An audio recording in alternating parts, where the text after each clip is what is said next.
Many thanks, Ibrahim Danhabido, for that background report. And joining us now to discuss Nigeria's capacity in science and technology, we have with us Engineer Kashim Ali, the former President, Koren. Thank you for joining us. Thank you. Good morning. Good morning. We also have joining us in the studio Dr. Yetunde Aladeitan, Lecturer, Department of Chemical Engineering, University of Abuja. Doctor, you are welcome. Thank you. Thank you for having me. All right. Good. All right, so let's begin the conversation, even as we're expecting the Director General of the National Biotechnology Development Agency to join us in the course of the conversation. I'd like to just begin with Engineer Kashim Ali. The topic is Nigeria's capacity in science and technology. Let's begin with that word capacity, in the field of science and technology. Would you say that as it stands in this country today, Nigeria has the capacity to develop in that sector?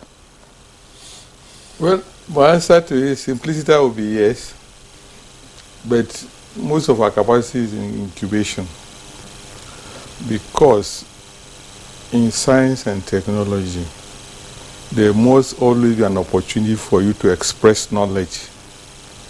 Whatever knowledge that cannot be expressed is in incubation. And a lot of work is going on in our universities and other research centers. But until those things are put to use, you can't see their workability or otherwise. But in truth, if we even look at what has happened to our countrymen and women who have, in the course of their life journey, gone out of the country, you could see that they have been put into use in so many important science and technology institutions abroad. And I don't want to belabor it because you know all those things. I'm not going to talk about them on individual basis, but I'll give you just one example. There was a time some years back, many years back really, we had our conference. And one of the speakers was a Nigerian who was working in the US. I don't want to call it the Nigerian he was working with. And we said he should come and do a paper in his own country. They replied, asking us to give them his full itinerary before they will allow him to come. And the US Embassy in Nigeria was liaising with the NSC to confirm those itineraries, including visiting his village. It was added. I'm telling you, this was added for them to be sure that he will be safe even in his own village. That shows you how important he is. But in Nigeria, this guy was here before he left. Nobody valued him. So we do have, I can therefore use that as an example, that we do have, but largely in incubation, unfortunately. Largely on incubation. So you would say that you don't have the necessary support from government, or would you say it's as a result of a lack of funds? Okay, let me throw that question to Dr. Yetunde. Would you say the problem of this incubation, is it as a result of lack of fund or government support? I wouldn't say that in particular, because I know government is doing a lot when it comes to the tech space, science and tech space. For example, you have the roadmap of the National Science and Technology and Innovation, I think by the Ministry of Science and Technology. I think that was about 2017 under the leadership of, I think it was Dr. Ogbonaya Onu. And so you also have NASENI, NCDMB, they're doing a lot in the science and tech space. But unfortunately, we say so many things, but the implementation is usually the challenge. Yes, funding, but I think, to me, I believe the government is really trying, when it comes to funding. But one thing again is we need to encourage our youths. Like I'm from the academia and I can't say anything without talking about education. STEM education is very key. Okay. I think from even the primary school, not necessarily the secondary school, you need to encourage these young ones to take up STEM courses. When you go abroad, most of the courses that provide scholarships are usually STEM courses, sciences, engineering, tech. But in Nigeria, we really don't have that. And so I think we need to improve on the collaborations, because collaboration is key. For example, for the triple helix model, where you have the collaboration between the industry, the academia, and also the government, where the collaboration helps to improve the R&D, that's the research and development in the universities, and the support from the government, the support from the industry would also help to upgrade many of these researchers, because we have so many of them lying down in the universities, and nothing is being done, and they're just gathering dust. So I think collaboration is key. We do have the capacity, but we need to also up our game when it comes to the science and tech space. All right, talking about upping our game, Dr. Aladeiton, you say government is doing enough. Then one will be quick to point at the research institutes that we have in this country. We have many institutes, focused at science and tech, and of course are supposed to come up with a lot of inventions and all of that. Would you say that they're getting the required attention? If you say they're getting the required attention, how come we're not getting to see inventions? We're not getting to see, a lot of improvement in our lives as a result of what these institutes are doing? Okay, so yes, government is trying their best, but I think their best is not enough. Let me put it that way. Okay. And so basically, I think a lot of things that are supposed to support this science and technology innovations are lacking. For example, I remember, was it yesterday, I was trying to do a research online, but I wouldn't call the internet service provider. I wasn't able to access. They were having issues online. And then, for example, even in the universities, maybe the R&Ds and the institutes, you might want to actually carry out a research, but you don't have light. So you need resilient infrastructure to support the growth of science and technology in the country. If you don't have that, I mean, we're really wasting our time. We talk about security. Every day we hear of kidnappings, adoptions. It's not as if those abroad, those in the West and other countries, developed countries, they don't do all these things. But because if they do it, they'll be caught. And why would they be caught? Because they have the infrastructure in place, because you have the technology to trace. But when you see that we're not developing these technologies, that is when you start having problems with security, start having problems with lack of improvement in your science and technology. So that's basically the problem. We need to have resilient infrastructure to support the growth of science and technology as a nation. We need to have the necessary infrastructure to support the growth of science and technology. Okay, let me go back to Engineer Kashim. We have heard stories of Nigerian inventors who have roamed the street in search of funding but got none, and they were later poached, by other countries. And their inventions, how can we realistically guard against these? What I mean is that what strategies can be implemented to attract and retain skilled professionals in the country? Okay, I think what I see over the years would try to put the blame on the government. Not that the government doesn't have the blame, they do have the blame. But again, society has to have a reorientation. Even not only individuals, institutions have brought about innovation that Nigerians have not accepted. University of Ife, many years ago, somebody developed the yam pounder in those days. Even the university did not invest in it, but it was okay, let's do it and begin to use it within the university. Nobody did it until somebody picked it from Japan and did it and brought it back to us to buy expensively. So we don't value what we have as a nation. You see, do you know that at one point in Nigeria, even the textiles, I was told, do you know they used to produce their textile material and ship them abroad for people to go and buy and come back to Nigeria? If you went to any of these, what you buy was textiles from manufactured in Nigeria. Shoes were being made in Aba, shoes were being made in Maiduguri, but they were not buying them until somebody would take them to Chad. In Nigeria, would rather go to Benin Republic to buy something and say he imported it than to say. So we need a reorientation as citizens of our country. It's coming rather too slowly, and not in the tangible areas. For instance, today, because I'm saying this on a global basis, Even things like food. Do you know sometimes we're ashamed of the food we eat, even though the food is good?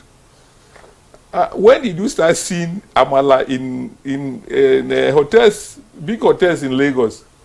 It's just recently. Even simple things like that. So the same thing, when we produce things or innovate, people don't seem to believe in it until somebody carries them abroad and brings back. Now, we need to find a solution to that. In the arts and the liberal arts and then music, we have succeeded largely because they refuse to give up. They were playing their music, even though what there's no value from the composition, no value, but young people are dancing to them and paying money to watch shows, so they are making money and they are making progress. I've been thinking about, okay, is that something we can do also in science and tech, to maybe to go ahead, push on, just do things, Keep pushing on. just keep going, because the only problem we have is that unlike that where you can just carry microphone and sing and people will dash you money, in science and tech you need to carry all your savings. But you need the youth actually to get the backing, just like Dr. Oladeyton said, that the youths needs to be encouraged to take up, STEM courses, science, courses in schools, especially in primary and secondary school. But we'd like to take a pause now. We have a story that we need to take from Ibadan. It says, Oyo State Governor Seyi Makinde on Thursday announced the passage onto glory of the 42nd Olubadan of Ibadan land, His Imperial Majesty Oba Dr. Mohud Lekan Balogun Ali Moshood Lekan Balogun Ali Okunmade II. The governor made this announcement on Thursday night, explaining that Olubadan Balogun joined his ancestors late Thursday evening at the University College Hospital in Ibadan.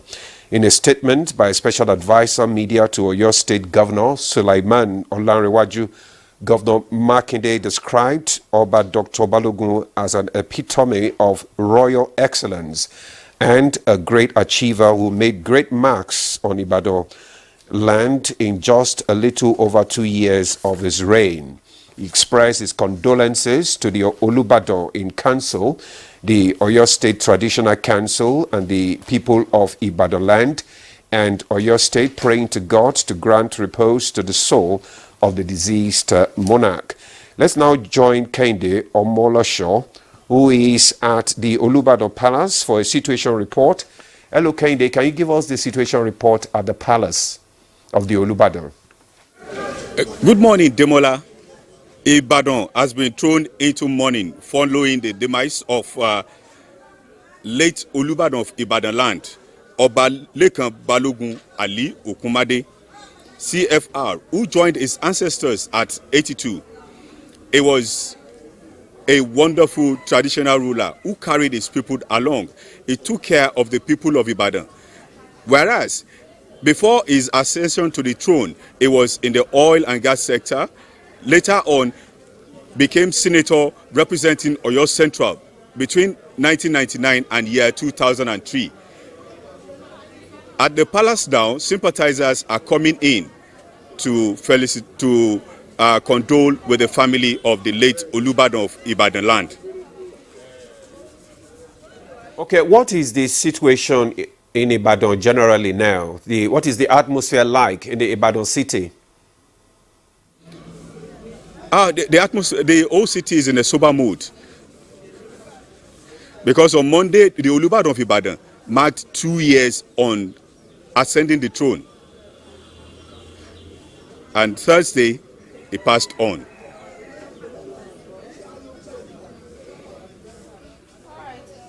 Many thanks, Kende, for that update. But have you been able to speak with, ranking chiefs, anyone, who holds some form of authority in the palace of the late Olubadan, to let us know exactly, what happened and then what's going to happen now that he has passed on? Yonre, no high-ranking chief is available for now to talk to, but arrangement is being made for his burial. that likely to be? Today or when? We gathered that he's a Muslim, right? Most likely is going to be today because he's a Muslim. Thank you, Kende. We'll get back to you. You continue to give us up to speed with the development over there. Thank you very much, Kende. Definitely. Thank you. All right, so we come back to Engineer Kashim. I don't know if you are done with the thoughts you were giving us the other time. No. Our condolences to Ibadan land. Okay. I had the privilege of visiting the palace some years back. And, Okay. All right.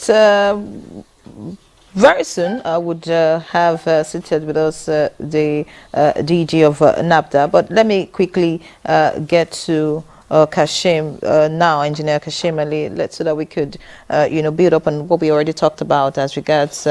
You talked about the fact that Nigerians do not want to patronize or recognize Nigerian inventions and would prefer to, look abroad or look elsewhere, instead of looking at home. Would you say that is a problem of just Nigerians, or you would think that that's the perception that our leaders, have given us, and maybe that's why Nigerians are taking a cue from that? I say that because, I asked about our research institutes earlier, and talking about if they are getting the adequate attention, to go about inventing, things. Give an example. Say, even the cars that are being packaged in the country, although the whole invention is not happening here, just being assembled here, we find out that a lot of Nigerians who can afford cars would not want to use it. Our leaders are also not showing a good example of saying, okay, if, for example, I have a senator from my state who drives a car assembled in this country, of course, other people want to take a cue. So where exactly is that problem coming from? Because if you invest in the Nigerian people and you ensure that whatever inventions come out are used by even these leaders that we look up to, don't you think that perception will change? No, it will change. Well, I think this is happening is our own way of growing. Even children grow differently. Some children grow being rascally and become calm after some years.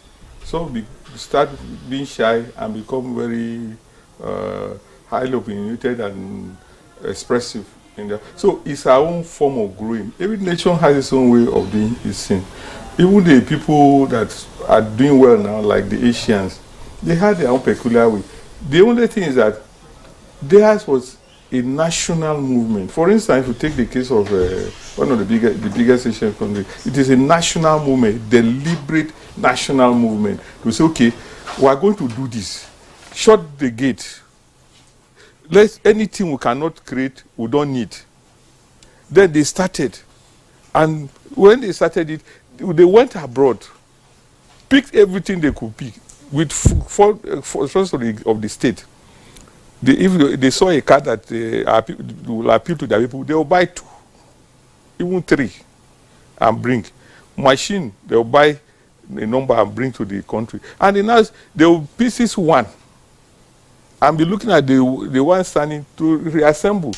They did that over and over and over, not once, not twice. Before that, they also send people abroad to go and study anything you want to do. Get PhD. If you like, do double PhD and come back. But just go and get education. They sponsored. Asia did it.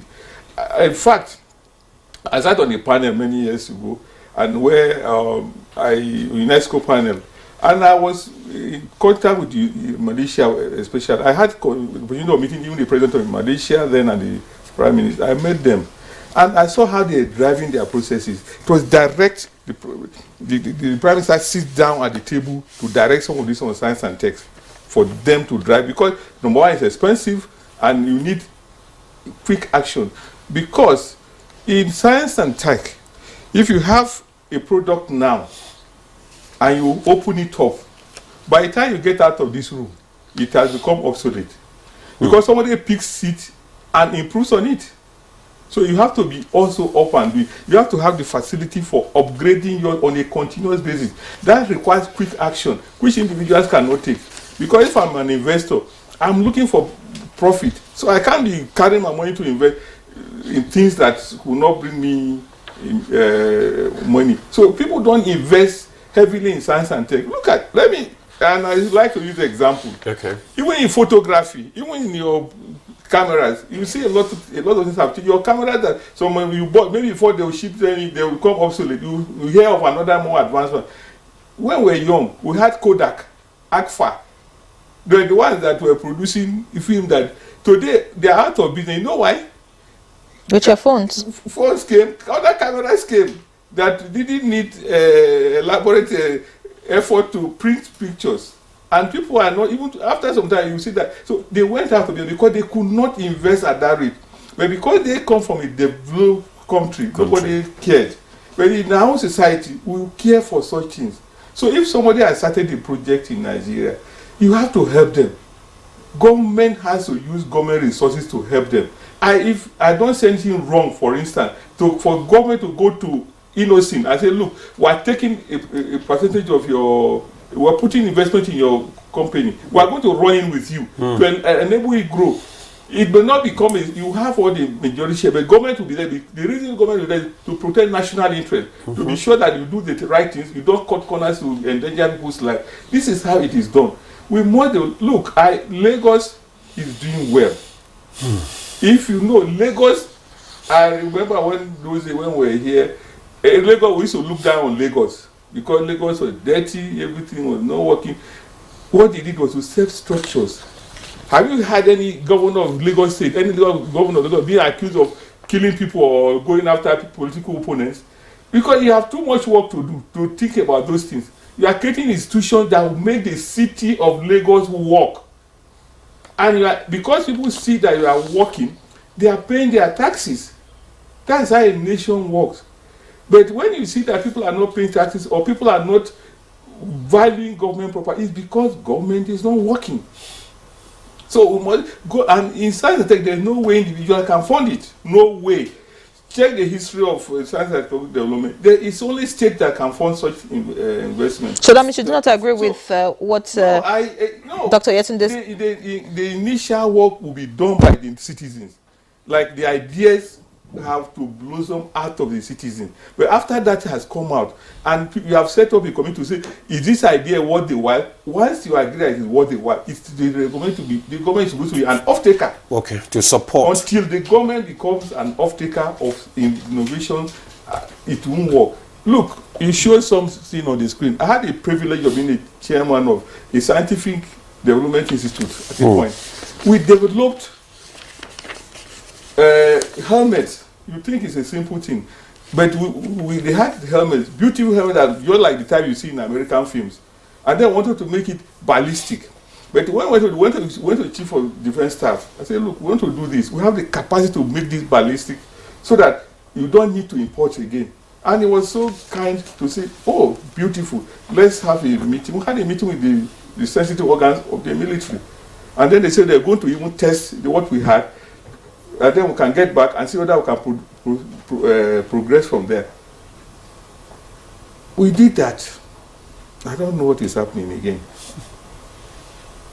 Many things have been done like that, along that line.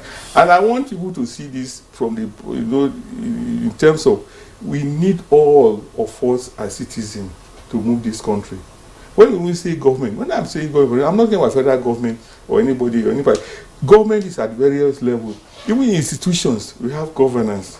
In NTA, you have governance. There are certain things that are responsibility of the directors, the one that is responsible of the DGs. People must do their work. We must all clean our corners. That is the only way our nation will grow. But if we continue to trade blame, we will not have any success out of it. Okay, all right. And if we don't invest in science and technology, our country will become obsolete. Thank you very much. Thank you very much, Engineer Kashim Ali, for your thoughts there. You have raised serious issues on the need for, changing the orientation, the mindset of Nigerians, getting the buy-in of government, the support of government, and also developing infrastructure that is needed, to boost science and technology in the country. While the discussion was on, the Director General, National Biotechnology Development Agency, NABDA, came into the studio. Professor Abdullahi Mustafa, you're welcome. Thank you. Yeah, I do understand that you'll be following the discussion, and centrally it centers on the need for government support, infrastructure, and change of mindset. What do you think it's actually responsible for this layback in the development of science and technology in the country presently? Well, thank you very much, and good morning, Nigeria. You see, to be honest with you, I will not call it a layback. I have heard the past speaker when he said that in every country there are stages of development and peculiar to that particular country. And Nigeria is not an exception. Each country has its own peculiarity. Go to India, and up to now you see that they are still struggling with some few things. Go to China, they are still struggling with some few things. We are developing at our own pace. The only thing we need But our pace is rather slow compared to other climes. I saw some, sorry to cut you, sir. I saw some display on social media, and where those countries have gone, we have not even like touched anything near it at all. Well, to be honest with you, they will tell you the beauty side of their country. Okay. They don't tell you the other side. We are doing well in terms of my own understanding. Okay. The only thing is perhaps probably, as he said, government commitment in terms of engaging the product that has been developed in the country. We are growing slowly, yes. That is how we are supposed to grow, because we can't grow just at once. You know, the industrial revolution happened before they were using humankind to develop their countries, because there were no machines, and the machine come and take over. And now we are at a stage where in this country, similar to what is obtained in China and India, we have a lot of humankind and then skills workers, and then we have a lot of population where we consume what we produce. So in terms of government intervention is perhaps probably to just do as what the previous government did, closure of border, to say that we put restriction on so and so. Yes, we have people like these, some vehicles, and we say we are going to patronize. I knew some cars in Malaysia. Malaysia block everywhere that you can only use their car. We start from somewhere, no matter what, even if it is not strong enough, we now take a measure saying that, okay, no more importation of any car. From now on, we use innocent. We produce whatever we produce in this country, and then we say no more importation. And then these companies are going to now be refining and refining until they get to that level.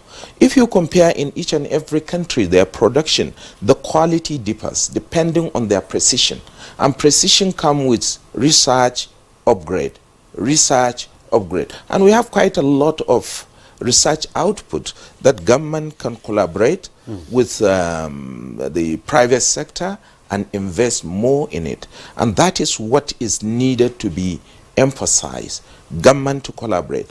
Government need not to put, I'm not in the opinion that government puts its money in the industry, but help at the background, facilitate, scrap some the taxes and what have you, so that to help and encourage. All these private companies can do well in terms of moving all these products that we have. If you go to the Science Expo, you see quite a lot of product which are very, very essential in terms of our level of development. And remember, not only in Nigeria, if we produce this kind of commodity, all the West African countries are going to benefit, because we have market. And even if we say, okay, we keep the West African community aside, we close our border, say that no more importation of this, no more importation of that, and then you will see quite a lot of people going back into industrial production.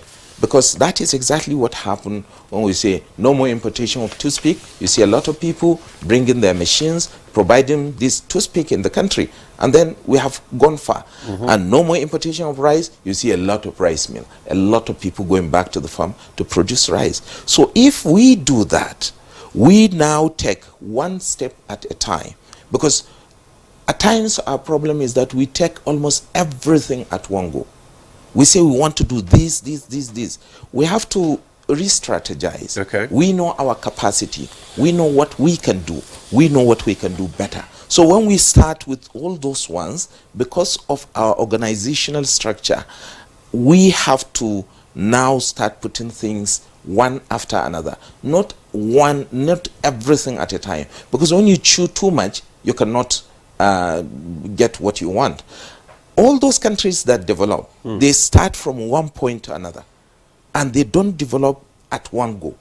We are at a situation where we have global networking, but we should look inward.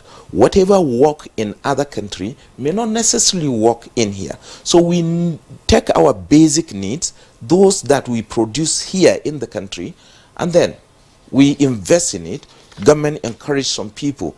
I think during Shagari time, there were such kind of things that had happened. Some people were selected.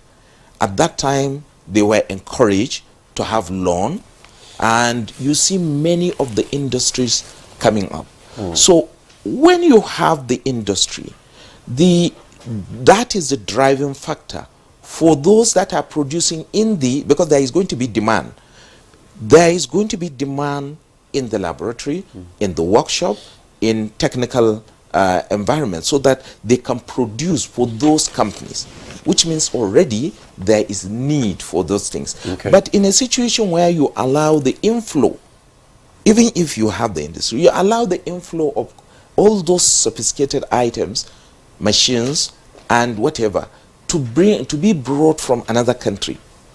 I mean, you have lose everything. Great point, And that Professor science and Mustafa. technology is not going to definitely develop. All right, talking about development and science and technology, let's talk about your organization now specifically, the National Biotechnology Development Agency, NAPDA. Research and Development Research Agency. and Development Agency. Beautiful. I'm glad that you added that. So could you please tell me some of the breakthroughs of NAPDA? I want to know how functional NAPDA is, and tell us some of the breakthroughs that NAPDA has come up with that has improved the lives of Nigerians. Well, definitely we have come a long way. We have done so much. You see, this government is focused on in terms of food security, and we have done quite a lot in that area. We have developed this BT cowpea, and that's what I told people in my interview, that you no longer hear that we are now having a deficit of beans in the country. Previously, I mean, some years, 5-6 years, even Ghanaian president made a pronouncement that they are no longer going to sell beans for Nigerians. Why? Because they are in need of it. But now is no more. Before, we were importing beans from Chad Republic, Niger Republic, and some other countries, as I mentioned, Ghana.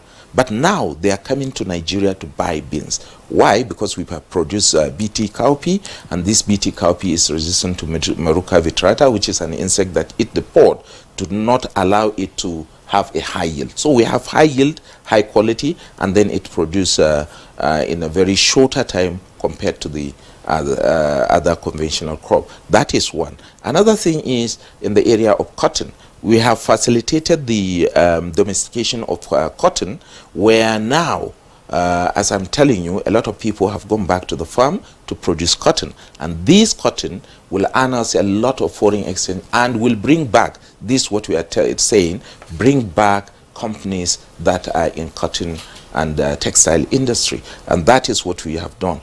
Again, recently, in collaboration with AATF, IAR, and some other organization, we produced telomeres.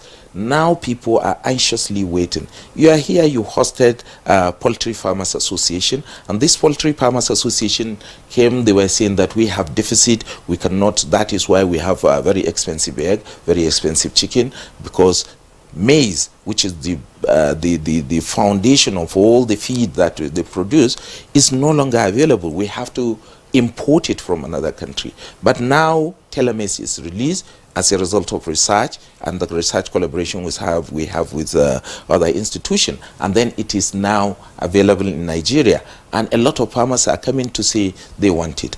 Another thing in the area of health, now, you know, COVID has taught us a lot of lessons. The lesson that that COVID taught us is that we have to survive even if we are in enclosure. That is, we are just as during the COVID that all borders are closed. In terms of medical supply, in terms of medical equipment, that is what we concentrated on. And luckily, because of this research, before we don't have the technology, we always buy. Now we have produced test kit for COVID. Why we say test kit for COVID, that was when the research started, and then we have optimized it. Now we have it. But the technology is there. We are now in the laboratory working to produce other test kits, and that will bring the development of more industries that will come up to provide job, to provide quality material that we need in our hospitals. That is another area. Another area that we have done so far is the biodigester. The biodigester, with this time of epileptic power supply, it is going to be very useful in the rural community, and this rural community can take the biodigester. It's very easy to handle, very simple, and then anybody can be taught within shortest possible time, can master how to use it.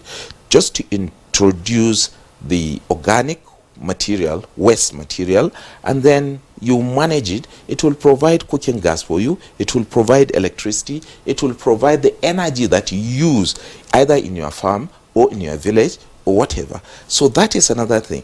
That biodigesters can be now massively produced, and that can be used in our local community. And the residue, that is the byproduct of that organic material, can be used as organic fertilizer. We have produced organic fertilizer, we have produced all right, great. Professor Mustafa, right. If we give you all the time, of course, you want to go on and tell me what NAPDA has been doing and is still doing. Great inventions there, if you like, greater innovations, coming from NAPDA. But my question to you now will be, why the kind of success that NAPDA can boast of, why can't we see that being replicated in other research institutions that we have in this country? What would you say is the problem? Because like Engineer Kashim already mentioned, human resources is not a problem. We have people in Nigeria who are capable of, doing the needful. Dr. Ale Dayton talked about the fact that, the environment, the right environment, having power, having the necessary infrastructure for, these inventions, to come to life is also a challenge. In your own view, what really is our challenge in the space of science and tech that is still seeing us, being backward in that regard? I would say it's only commitment. It's just commitment. If you are committed on the part of government, commitment on the part of government, in the part of those that are working in the laboratory. I'll tell you, because now, if you have a problem, as a scientist, you're supposed to think and improvise. And if you cannot improvise, you have partners that those people have this equipment. Those people can now help you with that part of research. So that commitment is what is needed, and thinking outside the box. If, for example, we did not collaborate with other institutions within and outside the country, all this success cannot be achieved. So if at all, no matter how small money you have, government need to see what you can now provide on the table. As I'm telling you now, the Honorable Minister of Innovation, Science and Technology has taken this course of NAPDA very seriously, and he's meeting with Mr. President to say that this agency need more support because this is what they can produce, A, B, C, D, just as I've listed, and everybody is impressed with what we have done. So if you can do more, then there is going to be quite a lot of support that will come your way, not only within the country but outside the country. And as I'm telling you now, I think if we can collaborate, there should be an avenue where researchers should now think out of the box, relate very well, have research grant proposal right to anywhere, and then win research grant. We have some research grant that we won, as the people outside the country have seen our commitment. So when you look at it this way, I think it is in the part of the researchers to think out of the box. I knew a lot of institutions that are doing very well in terms of research activity. And this is what we need in the country. We should not always fold our arms and say that we need money, money, money. No, money is not the problem. No matter how much you are given, you as a human, you're supposed to think out of the box, and you're supposed to put something on the table so that people will have confidence in you and give you more. All these companies that we are saying, all these international companies, that when you see them maybe investing in research and development in their country, is because they have a history of what has happened before, and they know these people can do it. But no company will come and invest in your own research group if there is no history of you being a researcher and you have done A, B, C, D to showcase this is your capability. Okay. Thank you very much, Professor Mustafa. Let's just cut it short there so that we can bring in other discussants here.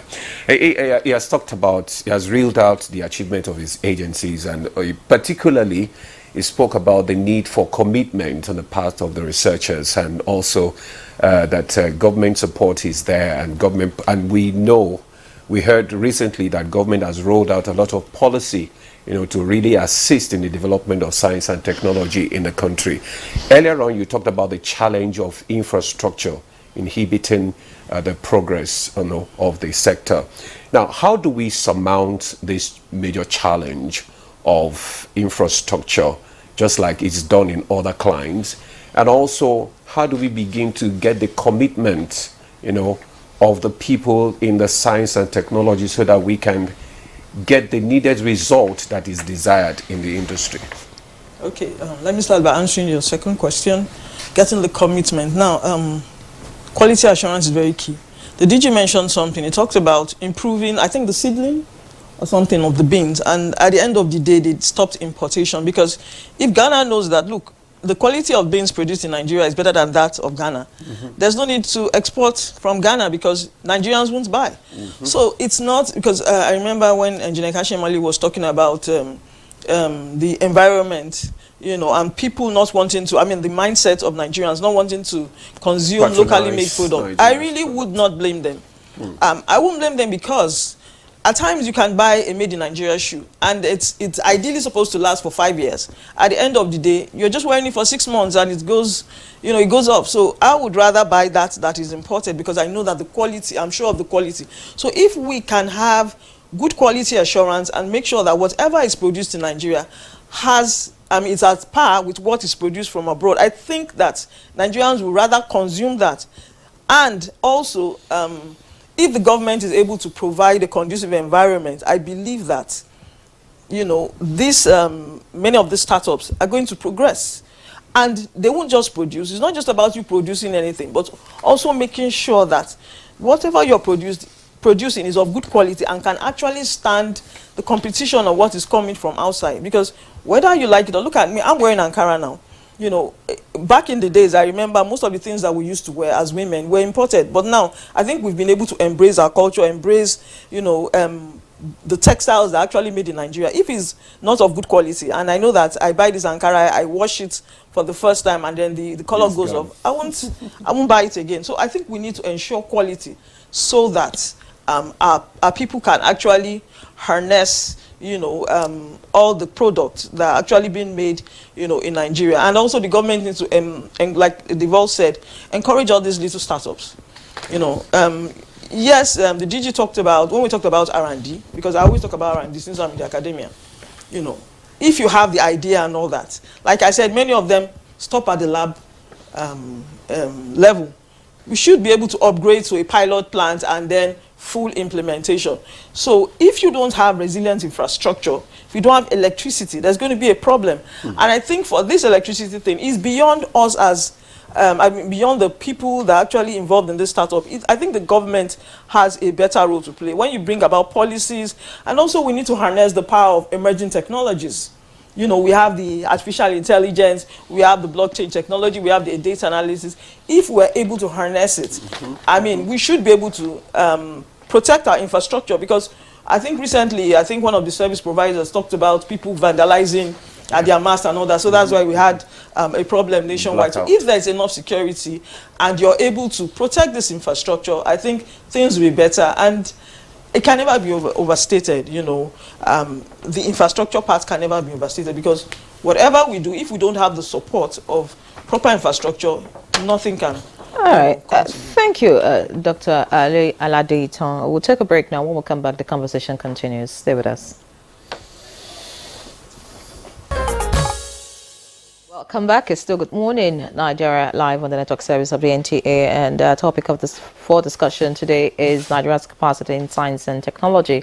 Our guests are still very much with us, and I'm going to Engineer Kashim Ali now. And the reason I'm coming to you is because you know, the DG made some comments talking about the fact that the major issue, you know, in advancing science and tech in the country is the lack of commitment on the part of researchers. He talked about the fact that, well, you know, if some things are not available, then you should be able to improvise. You should be able to find other ways and other means to get whatever it is that you need to get done, you know, to move your invention so forward. What's your take on that? I don't believe improvisation is a sustainable solution to any problem. If you really want to do something, set out to do them and do them. Let there be opportunities for measurement, and we can hold you responsible at every level. But if you now have to do improvisation, it means things are not in order. So I don't want to agree with that, but also I don't want to agree that there is no sufficient commitment of researchers. Many of them have been frustrated out. I have had the privilege of interacting with all researchers in Nigeria in engineering, and I've heard these things are documented of the problems they have, and these are not the problems they have. Even when we talk about funding in Nigeria, whenever institutions have money and they're in control of money, they become lords. That is the problem we have in Nigeria. If you give an institution money, dispense money to even the NUC, because the NUC is responsible for distributing money to universities, see how the executive secretary of NUC is, you see VCs who are even older than he will be whatever, doing everything to get money. And all the it's Nigeria's system is even a messenger in Nigeria. If you give them power, if you say the messenger is in charge of control who comes in, if I is your VIP guest, you throw away because the one who not. Because so now you have come back to commitment. Then this is commitment. That is what I'm talking about. This is the commitment of researchers is different from what I'm talking. I'm talking about there are differences along the path. Somebody is responsible for doing research. He has a requirement. When you give him the requirement and he does not deliver, you hold him accountable. But when you don't give him what he requires and you expect improvisation as a solution, I say it's not a sustainable solution to the problem. And that's not what is done internationally. And like I said, I'm saying this not as a guesswork, but as a result of over the interaction both locally and internationally.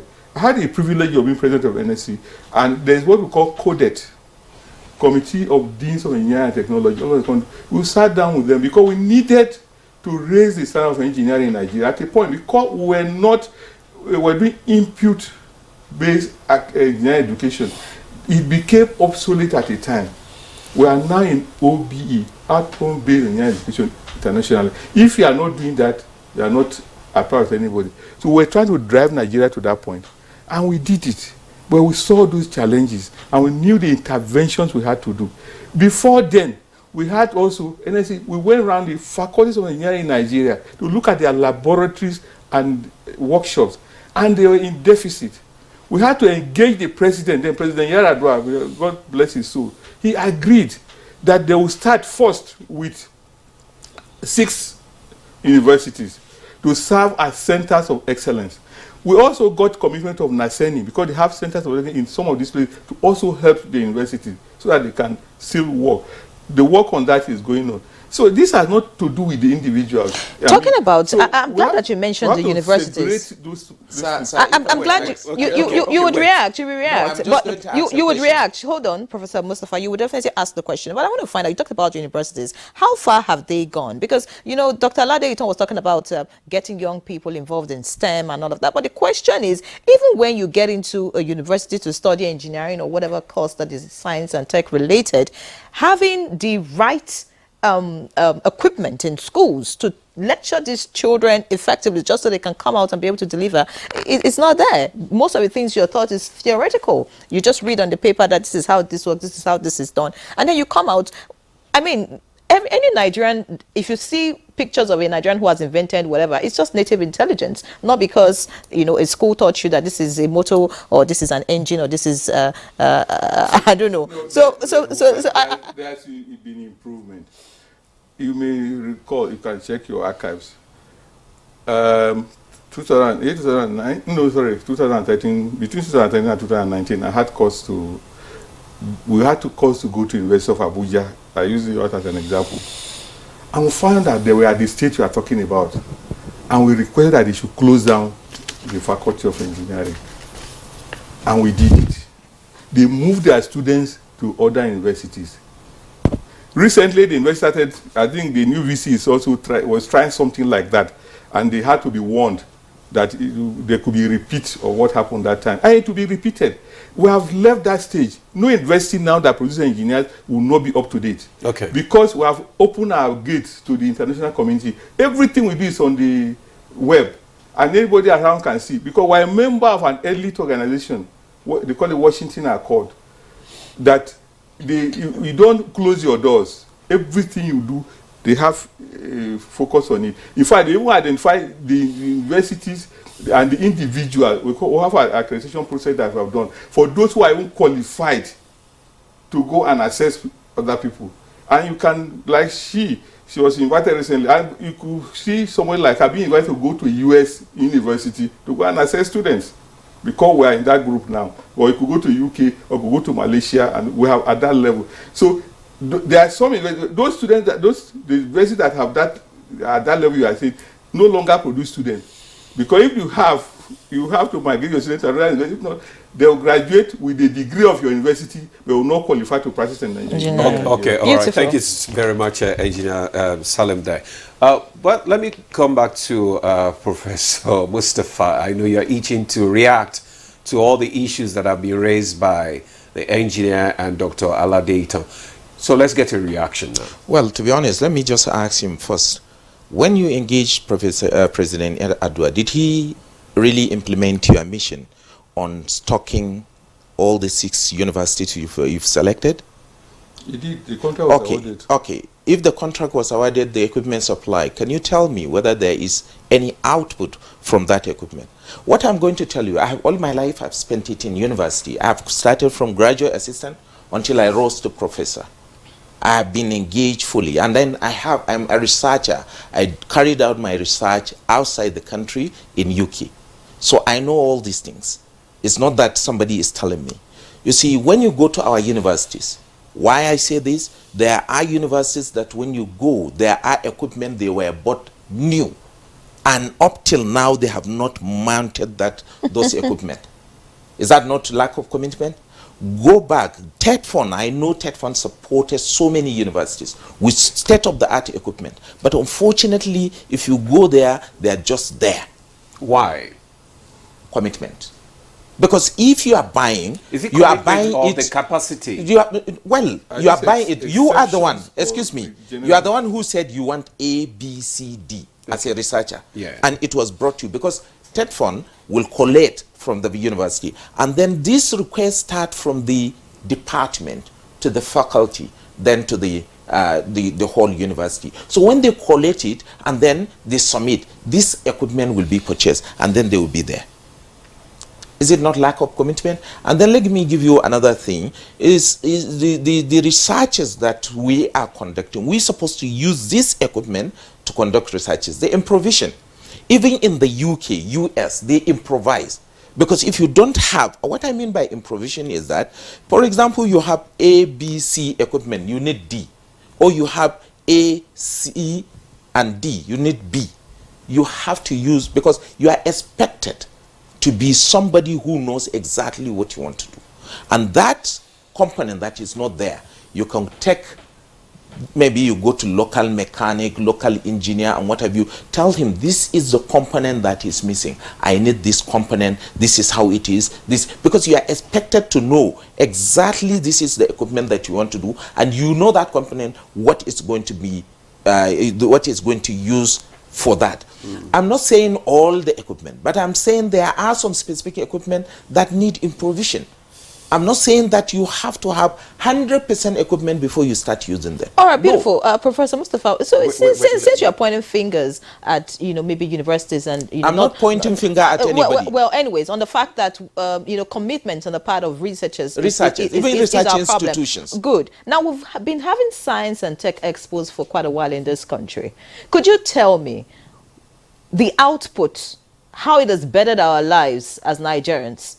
From all these science and tech expos organized, almost every year, and so much money is budgeted for them, and then we get to see pictures of, oh, this was invented. But I mean, how many of them actually come out and we are using in our daily lives? I've told you of my own, because that is what I see. Away from NABDA now. Well, to be honest with you, I'm not the one that, because there are different people. Perhaps probably they will be the one to tell you, because I know when you interview one after another, all of them, they will tell you. I have been opportune to see the Energy Commission collaborating with somebody from Kogi, where he brought solar electrical cars, this renewable energy, and then they are really functional. So if you see, and the motorbike and what have you, they are there. There are solar panels that have been developed by Naseni. There are some local machines for this oil to be macerated, and then you have the oil from granola and what have you. There are machines that are used locally, and these contribute generally to the GDP. It's not that you have to have a sophisticated, mighty machine. No, there are so many things that are there, but it's only when you talk with the people, they will tell you the extent that they have gone. This expo has exposed us a lot that we get people from outside the country to come and see us. While I was in my stand, there are people that came from Germany. I saw them, they come to me. There are people that came from US and one from UK. They came to me and they came to my stand, and just for collaboration. And that is what I'm telling you, that we are progressing. But if you say we have to see the indices, you see, at times I do tell, I'm not depending government, but this is my perception. At times I do tell people that we have to patronize our own product.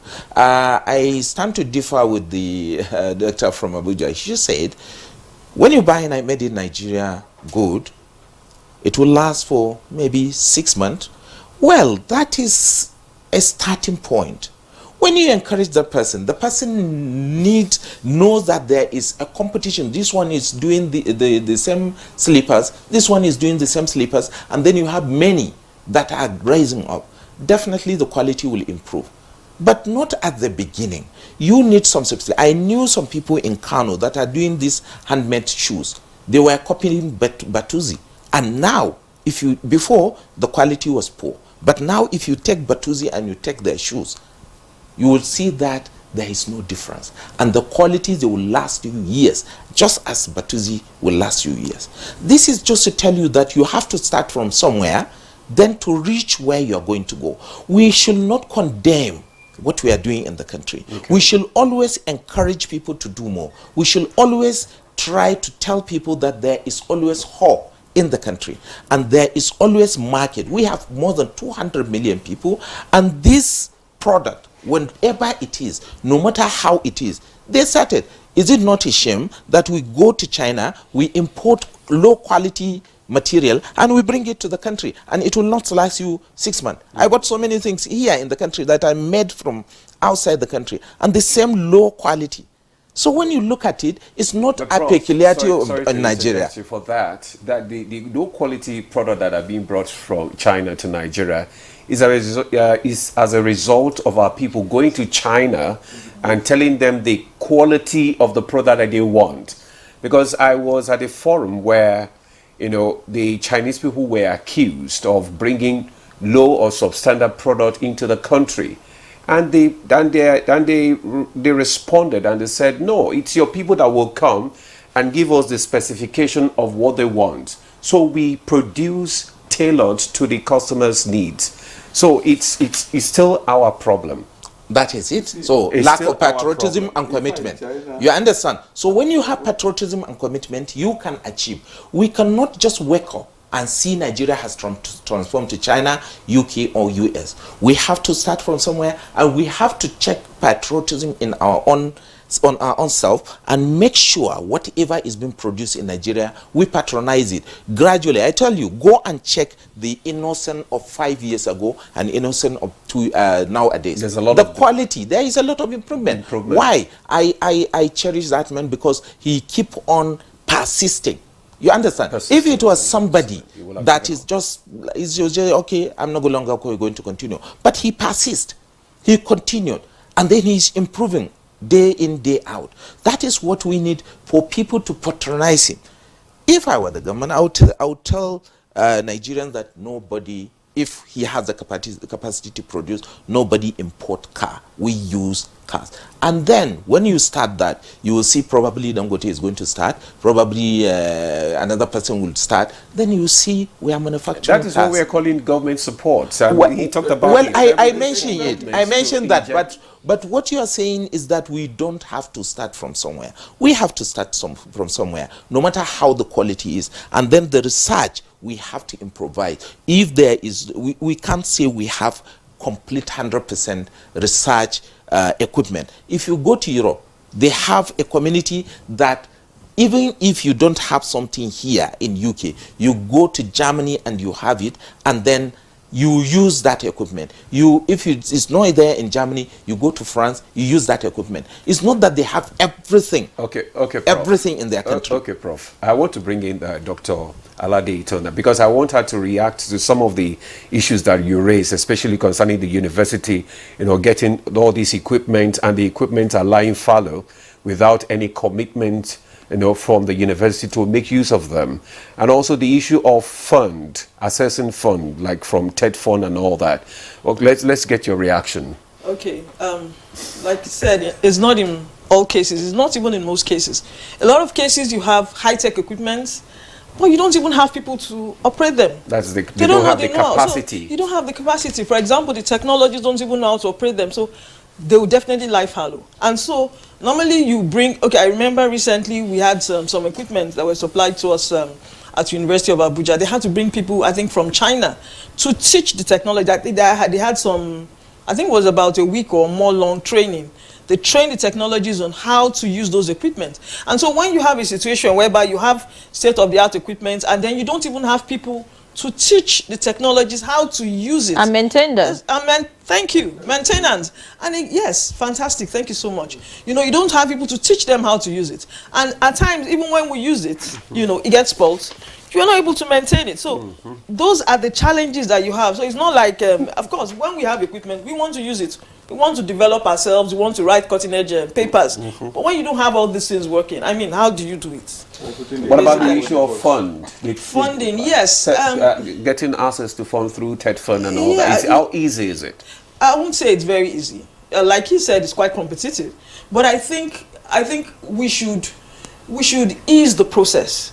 You know, make it more accessible, make more funding available, not just for the lecturers, also for the students that have something that is, you know, cutting edge. For example, we talked about biodigester. That is production of biogas, you know, methane, where you can use it to cook and all that. We have students that have developed all these things. But like I said, many of them are just lying fallow at the lab level. We have not been able to upgrade them to a pilot plant and actually do the proper, implementation. So those are the challenges that we face. Because of time, Engineer Kashim Ali, I'd like to hear your recommendations now going forward, because like you mentioned at the beginning of this conversation, our science and tech space is still at the incubation level, and that's the major challenge. How do we scale up? How do we leave that incubation level and get to the point where we're beginning to use our inventions, and not just use it, not on a low scale? Because one of the things that have been mentioned, I mean, you just find them maybe in one community or in one place, and that's all. Like it's not going across the country. A lot of people don't have access to it. How do we get to that level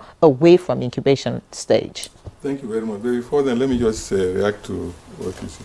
You see, when something is an exception, we should not use it for, global judgment. For instance, why will you buy an equipment for a university and they don't know what the equipment is? You see, why would you buy it before? It's like putting the cart before the horse. We buy aircrafts in Nigeria. Before you bring an Air Force brings a plane, they would have sent officers to go there and train. So that the day it lands in Nigeria, it's put to use. So we need that military discipline also in the civil sector. Having said that, I would say, look, the problem is, I told you that the issue of science and tech is a bit tricky. It's anything that has to do with the mind. For instance, if you think about a solution to something right now, even you, before you get to the door, you could have multiple options. Your mind starts running. You now have, no, I will do it better this way. In your mind. That is how it is. That's why I say, the cliche used to be, if you buy a laptop, for instance, the day as you pick it up from the shop, before you get out of the shop, there's a new model. There's a new model. That is how it is.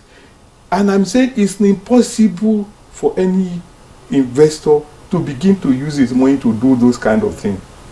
So what they do, standard procedure in all the world, is for government to take interest.